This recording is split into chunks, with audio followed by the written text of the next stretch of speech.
চলুন শুরু করা যাক আজকে আমাদের নিউ ভ্লগ, মানে ধামাকেদার ভ্লগ। আজকের মেইন টপিক হচ্ছে এইচএসের রেজাল্ট। আগের দিন রাত্রিবেলা বসেছিলাম সংকীর্তন শুনতে, কারণ পরের দিন সকালবেলা এইচএসের রেজাল্ট দেয়। সংকীর্তন শুনে আমার কোনো কামে দেয়নি।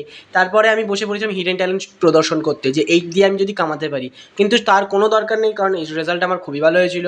তারপর চলে গেছিলাম অন্যের বাচ্চার ভবিষ্যৎ গড়তে। এবার ভবিষ্যৎ গড়তে গেছিলাম, তো সেই শেষ মুহূর্তে, পড়ানোর শেষ মুহূর্তে আমাকে 1 কাপ গরম চা দিয়ে যায়। উনি কী ভাবেন এই 1 কাপ গরম চা খেতে আমার টাইম লাগবে, ওনার বাচ্চাকে আমি এক্সট্রা পড়াবো? হ্যাঁ, ডক ডক করে শরবতের মতো খেয়ে নিয়েছি। খেয়ে নিয়ে বেরিয়ে পড়েছিলাম ঝড়ঝাপটার মধ্যে দিয়ে। এবার মনে হয় আমার টিউশনটা থাকবে না।